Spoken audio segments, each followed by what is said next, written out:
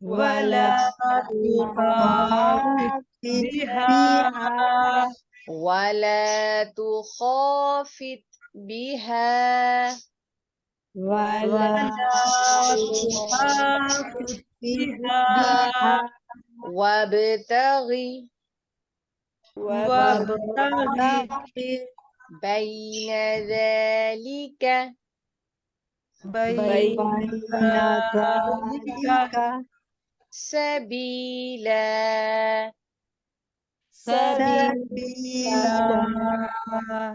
ولا تجهر بصلاتك ولا تخافت بها وابتغ بين ذلك سبيلا ولا ولا تجهر بصلاتك ولا تخافت بها بها وابتغي بين وابتغي بين ذلك ذلك سبيلا سبيلا ولا تجهر بصلاتك ولا تخافت بها وابتغ بين ذلك سبيلا ولا ولا تجهر بصلاتك ولا تخافت بها وابتغي بين بين ذلك ذلك سبيلا سبيلا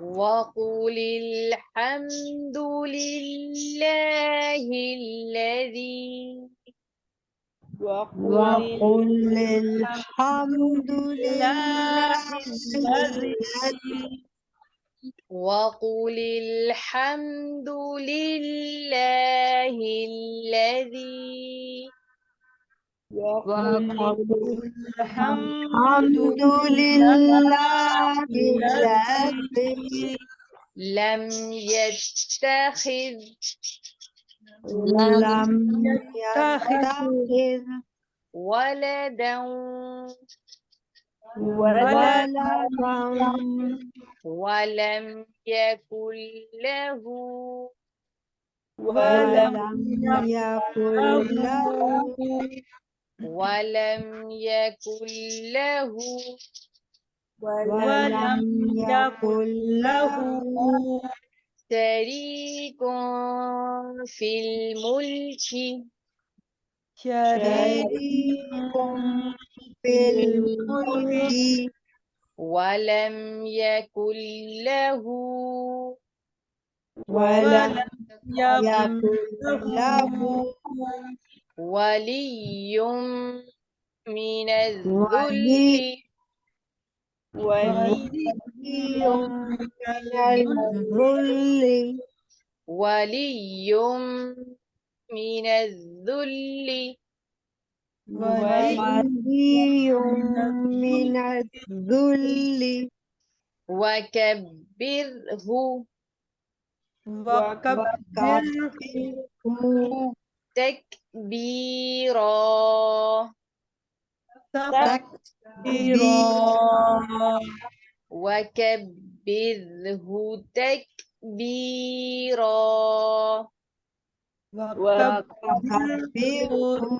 تكبيرا وقل الحمد لله الذي لم يتخذ ولدا ولم يكن له شريك في الملك ولم يكن له ولي من الذل وكبره تكبيرا. وقل الحمد لله الذي لم يتخذ ولم يكن ولدا له ولم شريك شريك ولم ملك ولم يكن له ولي من الذل وكبره تكبيرا. وقل الحمد لله الذي لم يتخذ ولدا ولم يكن له شريك في الملك ولم يكن له ولي من الذل وكبره تكبيرا. وقل الحمد لله الذي لم يتخذ ولدا ولم يكن له شريك في الملك ولم يكن له ولي من الذل وكبره تكبيرا. سبحانك اللهم وبحمدك نشهد أن لا إله إلا أنت نستغفرك ونتوب إليك نحمده ونصلي على رسوله الكريم عما بعد فأعوذ بالله من الشيطان الرجيم بسم الله الرحمن الرحیم. قل کہہ دیجئے سوری وَيَقُولُونَ اور وہ کہتے ہیں سبحان پاک ہے ربنا ہمارا پروردگار. اللہ تعالیٰ کی پاکی بیان کرنا یعنی کہ اللہ تعالیٰ ہر عیب ہر عیوب ظلم زیادتی کمی کوتاہی سے پاک ہے. اللہ تعالیٰ ہر عیب سے پاک ہے. ان بے شک کانا ہے وعدہ ربنا ہمارے پروردگار کا لمفعولا ضرور پورا ہو کر رہنے والا. یہاں پر پیچھے ہم نے آیت نمبر 107 میں پڑھا کہ اللہ تعالیٰ کے وہ بندے جو قرآن پاک سے پہلے دوسری الہامی کتابوں کے اوپر ایمان لا چکے اور اس کا علم رکھتے ہیں اور علم والے ہیں اور ان کا شمار علم والوں میں ہوتا ہے اور پاکیزہ اور سلیم دل کے مالک ہیں، تو جب وہ قرآن پاک کی ان آیات کو دیکھتے ہیں تو وہ فوراً سے ان آیات کے اوپر ایمان لے آتے ہیں اور جو حق اللہ تعالیٰ کی طرف سے نازل ہوتا ہے اس کو پہچان لیتے ہیں اور تسلیم کر لیتے ہیں اور اپنی تھوڑیوں کے بل سجدے میں گر جاتے ہیں. وَيَقُولُونَ سُبْحَانَ اور اللہ تعالیٰ کی پاکیزگی بیان کرنے لگتے ہیں. یہاں پر یہ ذکر کیوں کیا گیا؟ اس کا ذکر اس وجہ سے بھی کیا گیا کہ آپ نے پیچھے پڑھا ہے کہ مشرکین کا کیا طرز عمل تھا. وہ آپ صلی اللہ علیہ وآلہ وسلم سے مختلف قسم کی ڈیمانڈز کرتے تھے، کچھ معجزات کی آپ سے مطالبات کرتے تھے کہ آپ سونے کے محل بنائیں، آپ آسمان پر چڑھ جائیں، ہمارے لیے کوئی کتاب نازل کریں، آپ ایسا کریں، آپ ویسا کریں. مطلب مختلف قسم کے ایسے مطالبات کرتے تھے کہ اگر آپ ایسا کریں گے تو ہم ایمان لائیں گے، اگر آپ ایسا نہیں کریں گے تو ہم ایمان نہیں لائیں گے. اسی وجہ سے یہاں پر اللہ تعالیٰ نے فرمایا کہ تم ایمان لاؤ یا نہ لاؤ، اللہ تعالیٰ کو اس سے کوئی فرق نہیں پڑتا ہے. جو سلیم دل کے مالک ہیں، جو اللہ تعالیٰ کے اوپر ایمان رکھنے والے ہیں، جو قلب سلیم رکھتے ہیں، جن کے دل کے اندر کج روی نہیں ہے، جن کے دل کے اندر ضد ہٹ درمی اور سرکشی نہیں ہے، وہ پاک اور صاف دل کے ساتھ جب ان کے پاس کوئی پیغام اللہ تعالیٰ کا پہنچتا ہے تو وہ اس کو فوراً سے تسلیم کر لیتے ہیں اور اللہ تعالیٰ کے سامنے جھک جاتے ہیں اور اللہ تعالیٰ کی فرمانبرداری اختیار کر لیتے ہیں اور اللہ تعالیٰ کی پاکیزگی بیان کرتے ہیں، اور اس ایمان کے ساتھ وہ پاکیزگی بیان کرتے ہیں کہ بے شک اللہ تعالیٰ نے جو فرمایا وہ حق اور سچ ہے، اور جو اللہ تعالیٰ نے وعدے کیے ہیں وہ ضرور پورے ہو کر رہنے والے ہیں۔ وَيَخِرُّونَ اور وہ گر پڑتے ہیں لِلْأَذْقَانِ تھوڑیوں کے بل، یبکون روتے جاتے ہیں، وَيَزِيدُهُمْ اور بڑھا دیتا ہے خشوع عاجزی، اور وہ ان میں عاجزی بڑھا دیتا ہے۔ تو جیسے ہی وہ آیات الہی سنتے ہیں، جیسے کہ آپ نے دیکھا کہ جو اہل کتاب تھے تو ان اہل کتاب کو جب اس کی ہم ہسٹری کے اندر پڑھتے ہیں کہ اہل کتاب میں سے کچھ لوگ ایسے تھے کہ جب ان کو اللہ تعالیٰ کی آیات سنائی گئیں اور انہوں نے فوراً سے نبی پاک صلی اللہ علیہ وآلہ وسلم کے اوپر ایمان لے کے آئے، انہوں نے پہچان لیا کہ یہ کلام پاک اللہ تعالیٰ کی طرف سے اترا ہے۔ تو اسی طرح حبشہ کا جو حکمران تھا نجاشی، اس نے بھی یہی کیا اور فوراً سے وہ جھک گیا اور آنکھیں اس کی بہہ پڑی، اور اس کے علاوہ بھی جو علماء تھے جو حق کے راستے پر تھے اور ایمان قبول کرنے والے تھے، جیسے ہی انہوں نے سنا تو ان کی آنکھیں آنسوؤں سے تر ہو جاتی تھیں اور وہ اللہ تعالیٰ کی خشیت سے رونے لگ جاتے تھے، اور ایک دم سے ان کا چہرہ جو ہے وہ نیچے کو جھک جاتا، جیسے ان کی تھوڑی ان کے سینے کو جا کر لگتی ہے، سر مکمل نیچے جھک جاتا ہے۔ اور یہ عمل ایک ایمان والے کا ہوتا ہے کہ جیسے ہی وہ اللہ تعالیٰ کی آیتیں ایسی آتی ہیں کہ جو اس کا ایمان بڑھاتی ہیں تو وہ خود بخود اس کا سر نیچے جھک جاتا ہے، تھوڑیوں کے بل نیچے جھکتا چلا جاتا ہے، خشوع اور عاجزی اور انکساری اس کے دل میں پیدا ہو جاتی ہے۔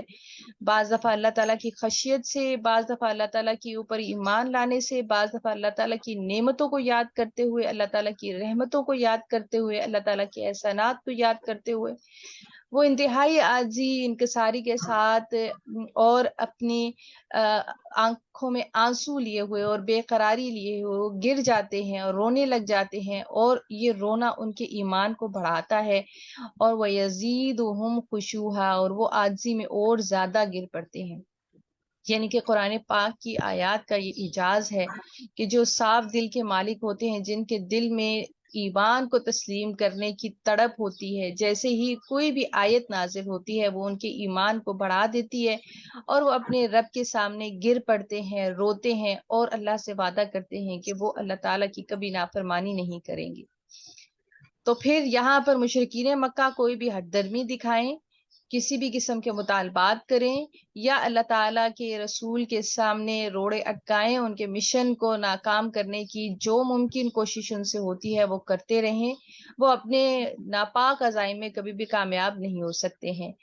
قل کہہ دیجئے ادعو پکارو تم، یہاں پر میں لفظ ادعو پڑھ رہی ہوں، اس کی ریزن کیا ہے اسے بیشتر میں آپ کو بتا چکی ہوں کہ آپ تھرڈ لیٹر کو دیکھیں گے، اگر اس کے اوپر زبر یا زیر ہے تو ہم حمزہ کے اوپر زیر لگائیں گے، اور اگر تھرڈ لیٹر کے اوپر پیش ہے تو حمزہ کے اوپر پیش پڑا جائے گا، اس کو زبر یا زیر کے ساتھ نہیں پڑھیں گے، ادعو نہیں پڑھیں گے، ہم اس کو ادعو پڑھیں گے۔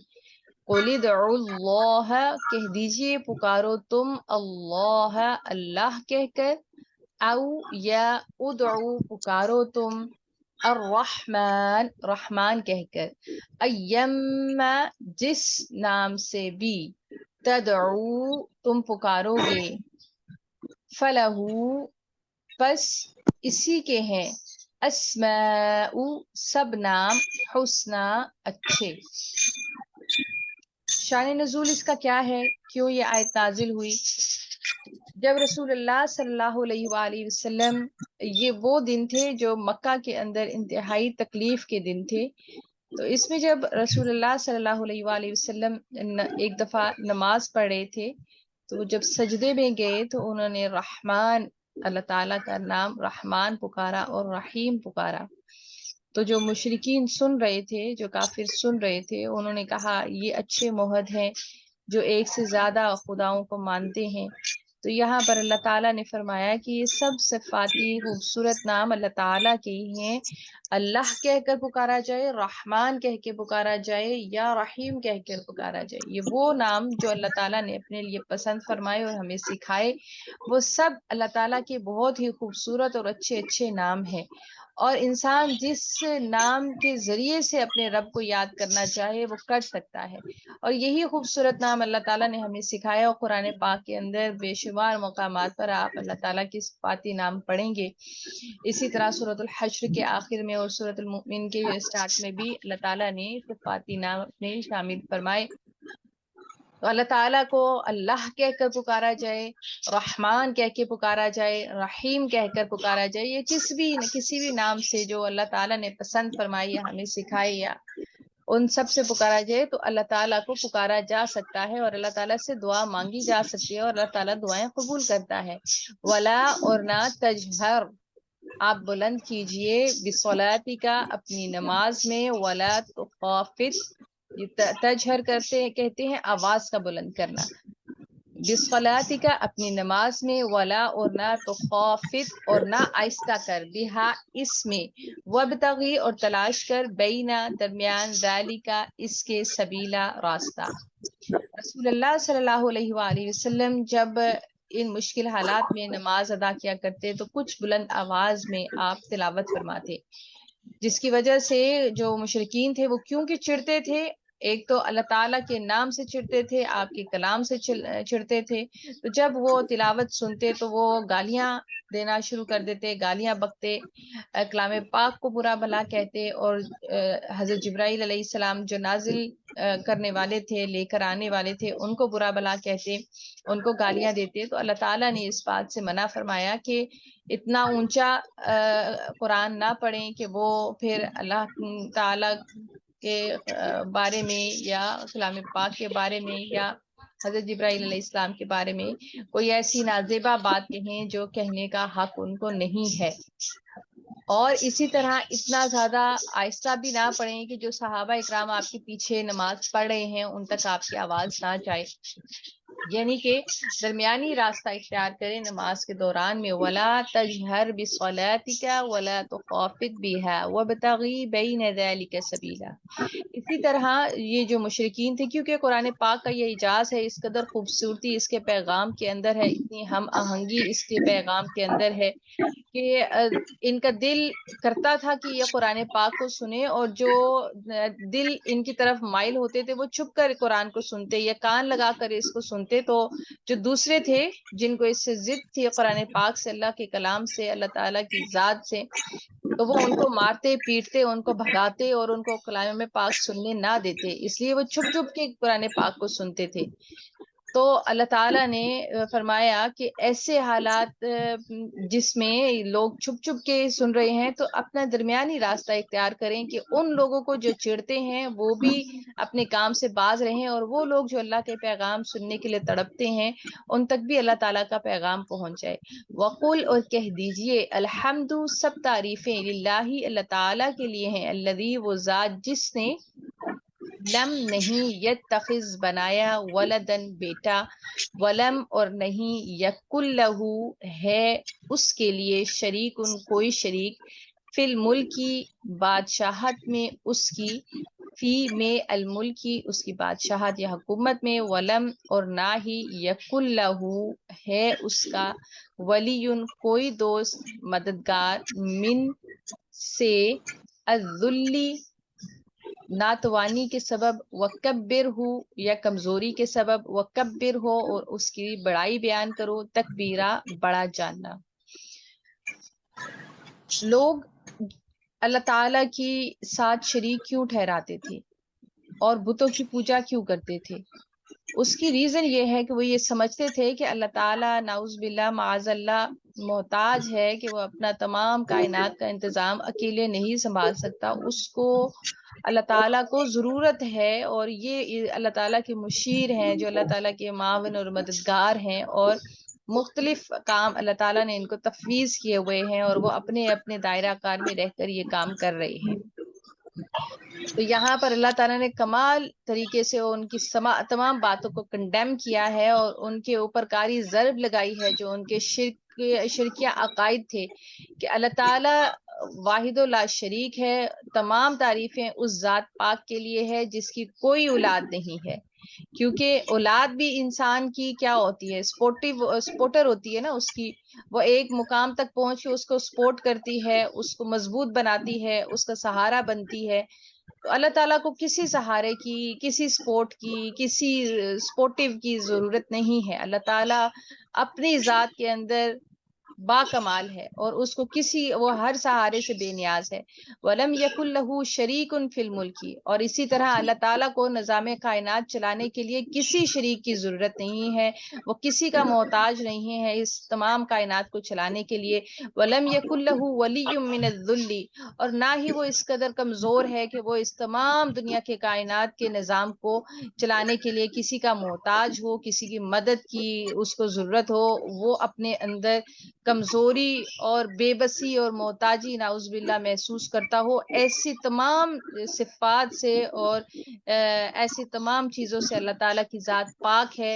وہ انتہائی قدرت رکھنے والا اور قادر مطلق ہے، قادر مطلق ہستی ہے اور ہر شرک سے پاک ہے. یہ انسانوں کو محتاج ہوتا ہے، اس کو سہاروں کی ضرورت ہوتی ہے، اس کو مددگار کی ضرورت ہوتی ہے، اس کو دوست کی ضرورت ہوتی ہے، اس کو بے بسی اور مجبوری میں کسی سہارے کی. اللہ ان تمام باتوں سے پاک ہے. وَكَبِّرْهُ تَكْبِيرًا. اور وہ اس کی بڑائی بیان کریں بڑا جان کر کہ اللہ تعالیٰ بہت بڑا ہے. ہماری اور آپ کی سوچ سے بھی زیادہ اللہ تعالیٰ کی صفات بلند ہیں اور اللہ تعالیٰ ہر شے کے اوپر قادر ہے. اللہ سے دعا ہے کہ اللہ تعالیٰ اپنی صحیح معنوں میں معرفت ہمیں عطا فرمائے اور اللہ تعالیٰ شرک کے تمام جتنے بھی شرک کے دروازے ہیں ان کو سب کو بند کر دے اور اللہ تعالیٰ توحید پہ ہم کو قائم فرمائے اور اللہ تعالیٰ ہمیں ہمیشہ حق بولنے، حق کہنے، حق سننے اور حق کرنے کی توفیق اور ہمت عطا فرمائے. اللہ سے دعا ہے کہ اللہ تعالیٰ ہمیں قرآن پاک کو پڑھنے، سمجھنے، اس پر عمل کرنے، اس کو ہمیشہ یاد رکھنے اور دوسروں تک پہنچانے کی توفیق اور ہمت عطا فرمائے. آمین یا رب العالمین. اللہ اکبر کبیرہ والحمد للہ کثیرہ وسبحان اللہ بکرۃ واصیلا. اللهم صل وسلم على نبينا محمد. ربنا لا تؤاخذنا إن نسينا أو أخطأنا.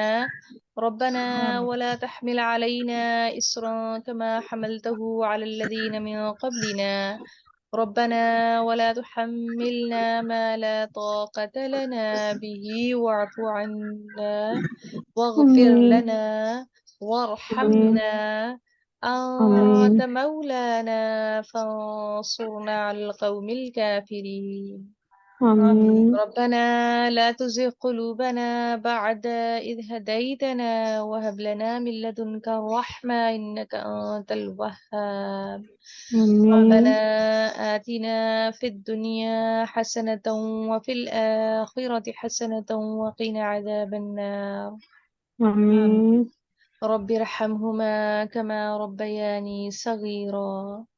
ربنا هب لنا من أزواجنا وذرياتنا قرة أعين واجعلنا للمتقين إماما.